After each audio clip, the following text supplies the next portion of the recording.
It's major machines behind this BS and pushing this BS. You got that right.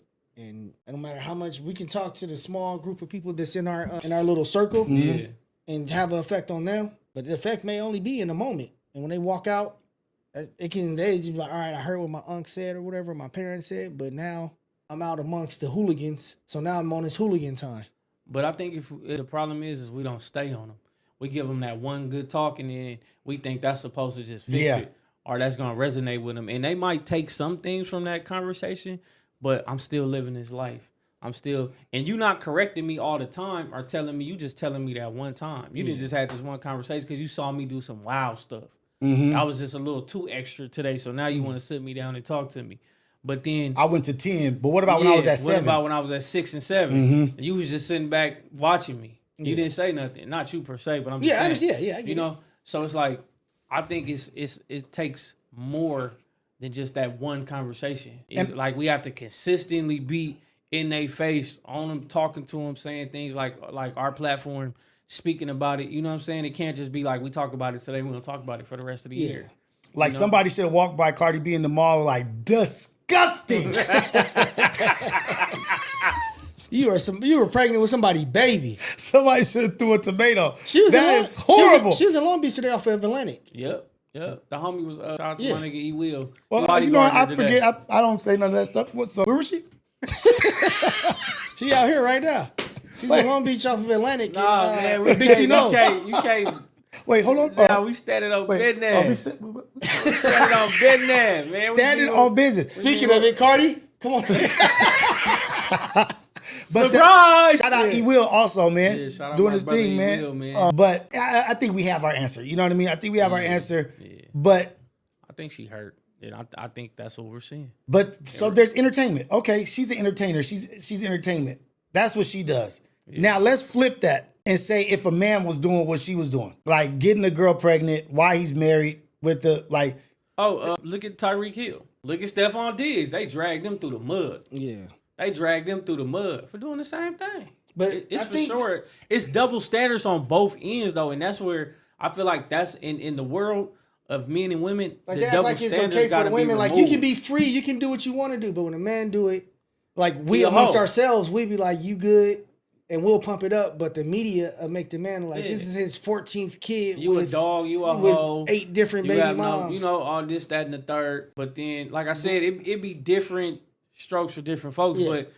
Men are judgmental as well too. A woman be dating 2 and 3 men because she's single, and she's having like 2 or 3. And I'm not saying she's having sex with them, but she just dating 2 or 3 men. Yeah. And a nigga immediately be like, "Oh, you's a hoe." Yeah. Yeah, exactly. But then when a man is doing it, dog ass. Oh, that's tight, nigga. You a player. You know what I'm saying? You got her and her. You got her. You cracking. Yeah. But then when a woman do it, and then that's what I said. And then on the other end, it'll be a man with multiple baby mamas, and it's like, you a dog. You got more than one baby mama, but then a woman have 3 baby daddies, and it'd be like, oh, they dogs. They did you wrong. You know what I'm saying? They did you wrong. So that's what I'm saying. These double standards on both ends, they gotta stop. Like, so they be like selective politicking against the opposite. Like, okay, so I'm gonna be judgmental of you, but I'm gonna stick with my girls, or I'm gonna stick with my guys. Like, all right, dude. So damn that. Yeah, I know. Like, and sometimes women will protect a friendship over morality and what's right. Like they'll excuse their friends' bad behavior in order to protect the friendship instead of holding them accountable for whatever actions they cause. And like if it's not to their standard, like it's okay to cut people off because they did something that's not becoming and it's not what you guys like within your that's realm. How men think. That's how we think. Yeah. Like we're logical thinkers. Women think of nurturing. Yeah, like if you was going around beating your wife, like we wouldn't be here doing this with you. Facts. We wouldn't be here. I wouldn't be looking like this either. We would not be here if you was beating your wife. Yeah, I wouldn't be here if you was beating on your wife. Or if you was and you're not going to do it in front of us neither. If I was doing it, I probably wouldn't be here. Yeah. And if he was like a bad dad and just like... Yeah, I'm not hanging out with you. Like, we're not going to do it. Like, we're going to, like... I'm going to tell you. But look, that's the thing. I wouldn't be able to do that. Yeah, because I can't do that. Because we're going to be on your ass. Like, I can't even do that if I wanted to. Like, I can't get away with that. Nowhere I can go can I get away with that. I'm going to have to answer to that. Yeah. Like, oh, you beating on my sister, nigga? Let's get out of here. Come on. We're gonna handle this. We're gonna fix this right now. Yep. You wanna hit a woman, you wanna do this and that? Yeah. Okay. Let's see. I wouldn't be able to skate and just scoot around in the world and just exist when I'm having that kind of behavior. Right. So that's what I'm saying. These people, there's no repercussions for the bad behavior, for this, the way they're acting. It's just like you said, oh, we'll talk about it. I can't do this, you can't do that. But what's the repercussions? Nothing. We still hanging out. Are you being ostracized from the circle? Nope. Are you you can't come over here and have dinner with the family? You still in the circle. Nothing to change. We gonna tell you how we feel, and then we go act like all right, I got that off, but now we back to how everything normally goes. It's like, and it got to be like I said, it go both ways. Yeah, absolutely. Yeah, it go for the men and the women. Absolutely. And that's the problem is to the masses, it's like one or the other. Yeah. Like, oh, we with the niggas, so yeah, whatever the men do is right. And like you said, the women will be like, so what? That's my girl. She can do that. Yeah. So what? She was hurt. Da, da, da. Yeah. He was a piece of. So you go out and be a piece of because he was a piece of. Yeah. You know what I'm saying? Because you don't want to be a turncoat. Yeah, you don't want to be the one like throwing your folks under the bus because you the what they call it Captain Save-A-Ho. Yeah. Or the simp. Captain Save-A-Ho, you a buster. You a Captain Save-A-Ho. But when it comes to your family, you better be Captain Save-A-Ho. When we start valuing our women more than we objectify? Yeah. We objectify our women, right? Like for so long. I objectified our women for so long. Facts. Like I was validated by the more women that I got, the better I felt about myself. Yeah. The more women I acquired or dominated or a notch on my belt, that was us. Like, oh, shit, nigga, you cold, you vicious. Okay, you did that. Okay, that's what's up. We felt better about ourselves by objectifying women.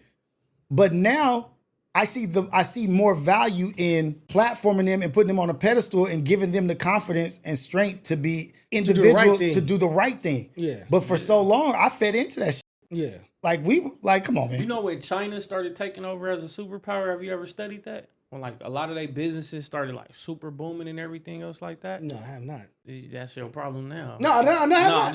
I'm just playing. No, but I was watching. I'm ready for my lesson. I was watching on CNN and they added women to everything. They stopped treating them like you can just be my secretary. Mm-hmm. You know, you just a pretty face around here with a nice body. Mm-hmm. They started taking their opinions, letting them sit in on board meetings. You know what I'm saying? Yeah, that's how we fell out so far from engineering because we wasn't letting our women be engineers. Mm-hmm. We was pushing them to be Betty Crocker versus being engineers. Because they're more meticulous and and that does explain a lot because they did. Yeah. But we were trying to keep ours, And it's a balance, you know? Because we bring stuff to the table that they can't bring. And they bring stuff to the table we can't bring. Yeah. You know what I'm saying? So once you figure out and have that balance, you become damn near unstoppable. Right. You feel me? And that's what China did. I was watching it was on CNN or something, and it was like a documentary on it. And they said, like, they started showing the meetings from like the early 2000s. Shout out ODM Slim. To like now. Mm-hmm. And how it would be all men, and now the meetings now is like half men, half women. Yeah. You know what I'm saying? Or it might be like 60-40. Yeah. And it's crazy. But shout the out women my got nigga representation. ODM. What's up, cuz? So let's break it down to, we'll keep it out of corporate. Let's break it down to society and us. Something that I realized recently, like with Imperfect Perspective and Reality Check and bringing and creating safe spaces for women, is that a friendship with women is so valuable. Mm-hmm. They get so many opportunities, so many networks because women think about you in a caring way. Right. You know what I mean? Like they want to exalt you. They want you to win. They want you to be in places. But I didn't have women friends when I was younger. Everything was takedownable. Yep. Everything was takedown.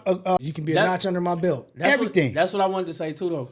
And the reason why our values was a little different because we were majorly influenced by the music that we listened to. You got to think, especially Long Beach. I was about to say, bitches they shit, but hoes. Snoop Dogg. It ain't no fun if the homies. Ain't no fun if the homies can't. It was either us or the neighboring cities, which was Compton. You had DJ Quick, Snoop Dogg, the Dog Pound, Corrupt, the East Siders. You know what I'm saying? And it was always get on these chicks. Like nigga, be a gangster nigga and have bitches. Right. Have multiple. We played this. You know what I'm saying? It made us feel better. Like that was what was one of our favorite songs growing up was Ain't But Hoes. Yeah. You know what I'm saying? Like it was constantly leave your number on the cabinet. Yeah. It was just man. I'll give you. So that's what we was. you had your pops. Yeah. You feel me? Yeah. So you had a positive male role model. Yeah. And you understood what a family dynamic was and a husband and a wife and everything else like that. But a lot of us didn't grow up with that. Right. You feel me? So we looked up to these artists that that resonated with us because they come from the same things we come from. Same part of town and everything. Same part of town, same city, same neighborhoods. Power of music. You know what I'm saying? And so it's like they know my story. They're speaking and rapping my story. Yeah. We got the same story. So when they hear them, they subjecting women and saying this and that and the third about women. You like, yeah, that's right. Like, yeah, that's what I'm gonna be on. Yeah, when I get to and when we're all together, that's all we talked about back in the day. Yeah, that's all I'm like. Hey, idiots. You see that? Yeah, I'm get. You know, we having contests to see who can get the most numbers and all this other crazy stuff. Writing stuff most paper, numbers. having numbers in pulling pockets. Yeah, you have man. Yeah. How much can you do today? Yeah. How many? What? Going to the mall just to get numbers. Don't even call the people either. We just sit there just getting numbers. Stop talking about that. How many you took down today? Yeah. Like that 3 come through. Man, what? Then it was how many could you take down in a day? For the show, like how many could you take down in one day? And that's horrible. Yeah. And that's horrible. It's not. That's what, man. It's horrible. That's horrible. We was a product of our environment at the end of the day. You right. know? And then knocking a loyal homie. Right.